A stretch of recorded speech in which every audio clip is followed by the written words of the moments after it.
You picked the wrong guy. Ted. You picked the wrong guy. You made a really, really, really bad choice. I've watched How I Met Your Mother a million times, and on most of those occasions, I thought Stella was a cold-hearted bitch that did Ted wrong.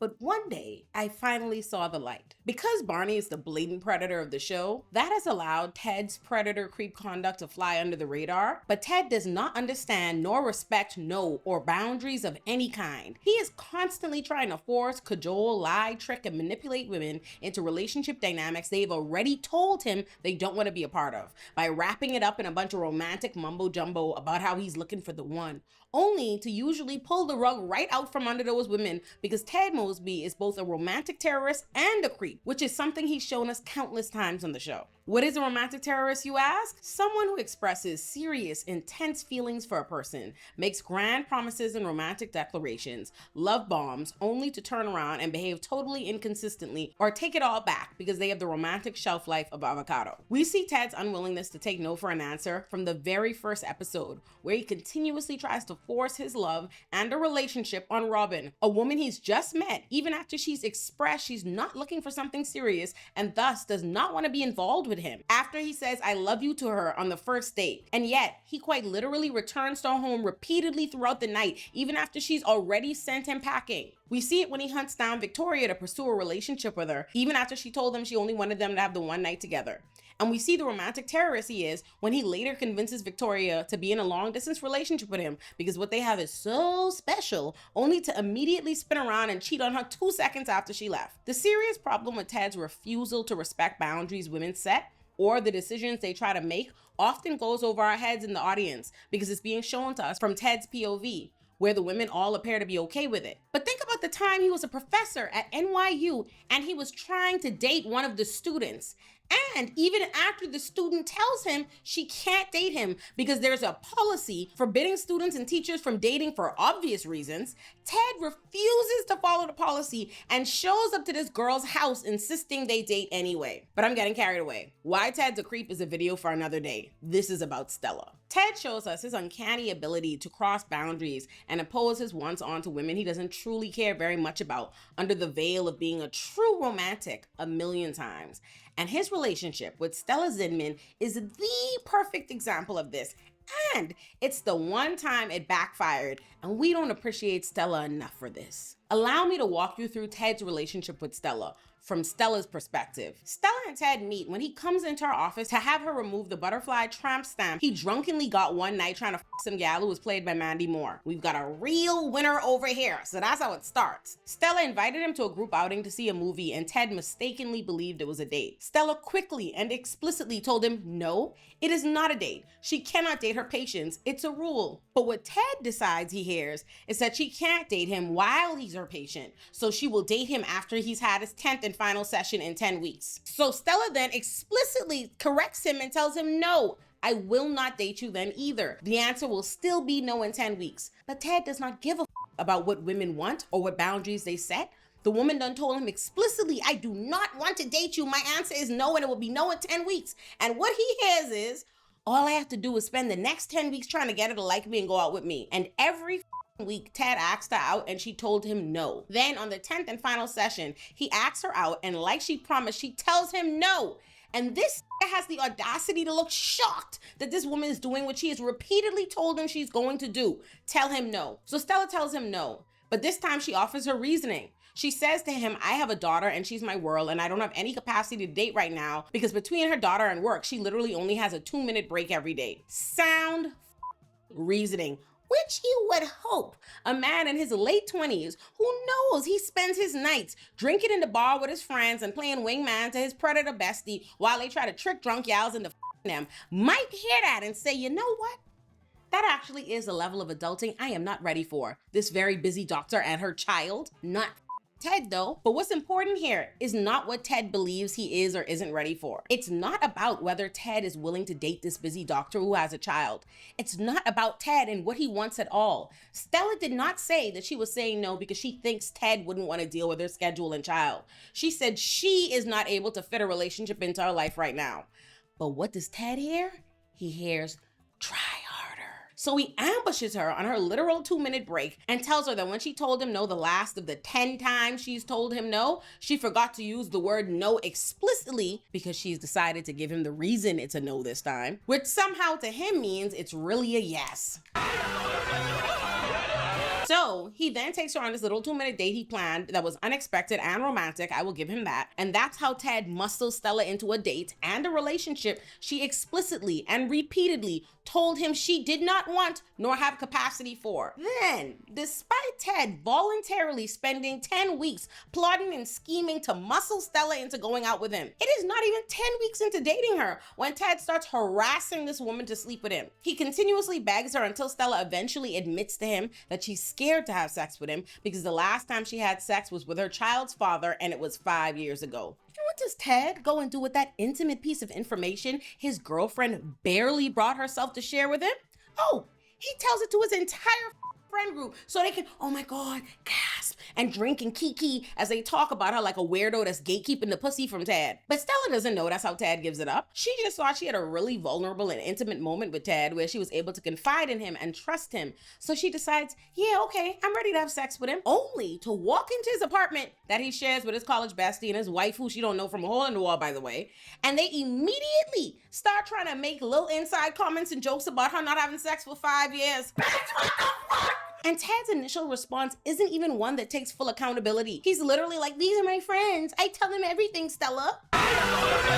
But Stella does eventually forgive him and sleeps with him. My poor sis. So she's locked in now. He has fully gotten this woman to violate all her own boundaries and both date him and sleep with him.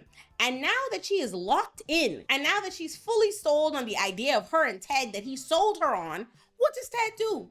Oh, what any romantic terrorist would do.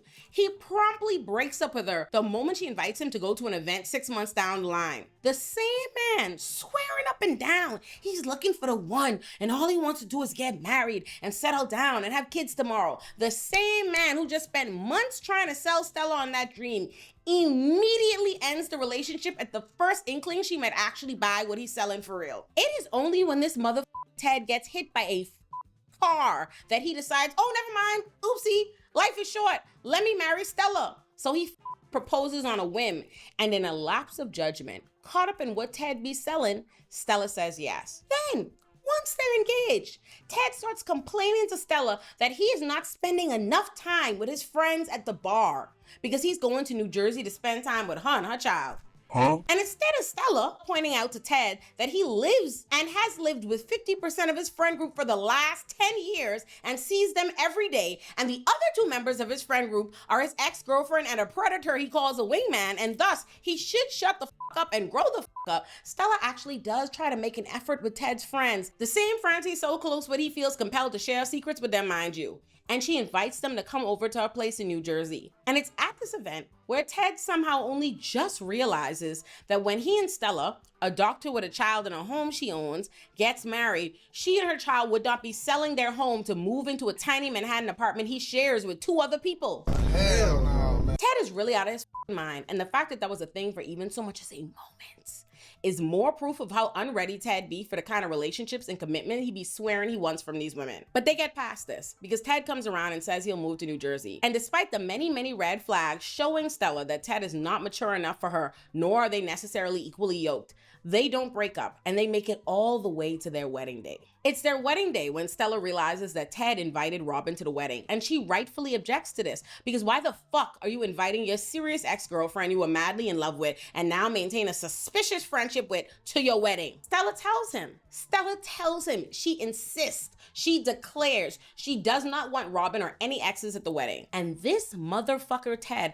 actually tries to go back and forth with his soon-to-be wife because he does not want to uninvite his ex-girlfriend to her wedding. Let's be so for real. Let's really think about that. But Stella insists, so Ted agrees to uninvite Robin. Now, at the time, Robin was working in Japan. So in order to make it to Ted's wedding, she would have had to fly back. And Ted gets on the phone with Robin prior to her leaving for the airport, meaning he had all the time to honor his soon-to-be wife's one request from him, and yet he simply chose not to, and he let Robin continue making her way to the wedding. But are we surprised?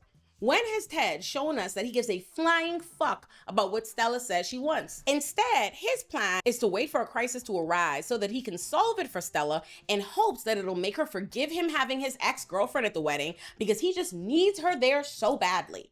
And the crisis did arise. Stella's daughter wasn't going to be at the wedding because her father, Tony, was refusing to bring her because he was mad Stella was getting married, which you would think would be an immediate red flag and indicator to Ted that Tony still had feelings for Stella. But Ted is singularly focused on what he wants, which is to have Robin at the wedding in spite of Stella's wishes. So he takes it upon himself to drive to Tony's house to try to convince him to let Stella and his daughter come to the wedding. Not because he truly cares about the child being at the wedding or how upset Stella is about it, but because he knows that because Stella really wants her daughter there, if he can get her there, she may overlook him doing what he really wants to do, which is have his girlfriend there. When Ted gets to Tony's and asks Tony to let their daughter go back with him to the wedding, Tony says no, and he quickly learns from Tony that he still has feelings for Stella. But what does Ted do? Never one for taking no for an answer. He decides to do the stupidest shit imaginable and invite Tony, Stella's ex. Like it's not stupid enough because Stella has already said she does not want exes at the wedding, but because Tony is literally standing in Ted's face making it clear he still wants Stella. But again, his singular focus is trying to figure out how to get away with having Robin there. And because he's convinced himself the answer is by getting her daughter there, he could not see all the obvious stupid shit he was doing because, as usual, he is busy violating boundaries in pursuit of what he wants. So he takes Tony along with Tony and Stella's daughter to the wedding, and Stella runs into both Robin and Tony at the wedding, and she is rightfully pissed. She asks Ted, "What the f? I told you I did not want exes at the wedding." And Ted still refuses to hear her and keeps going back and forth with her until she eventually has to put her foot down and she demands that he go get rid of Tony and she'll get rid of Robin. But does Ted listen and do what Stella says to him for once? No. Yet again, still prioritizing how Robin might feel, he insists to Stella that he talks to Robin and Stella go talk to Tony. And that was the last and final time Stella let Ted ignore what she was telling him. She talked to Tony and she left with Tony, leaving Ted at the altar. And let me tell y'all, almost every time I watch this episode, Stella leaving Ted at the altar used to seem like some cold shit. But now I could see that was the smartest thing she ever did. She saved herself from a man who was never going to hear her. He was always going to cross the boundary she set and ultimately always prioritize the feelings and interests of his friends, particularly Robin, over her. And it felt harder to understand Stella's choice to leave Ted for Tony because Tony appeared to be a clown. But what we have to remember is that we were seeing Tony through Ted's eyes. And Ted once saw Robin's 40-year-old boyfriend as an elderly man because he's a hater. So of course he sees the man Stella left him for as a clown. He needs to, for coping's sake. And I let him have that. But if Stella didn't leave Ted at the altar, I'm not convinced he wouldn't have pulled a Ross Geller and called out Robin's name instead at the wedding or some shit like that. But I am convinced that even had they gotten married, Ted would have ended up leaving Stella high and dry because Ted loves the idea of commitments. He liked the idea of Stella, but that is about it. Y'all should subscribe to the Patreon. I put, for the people who want to hear me doing all my cursing, we put the uncensored versions of every recap on the Patreon. So do that.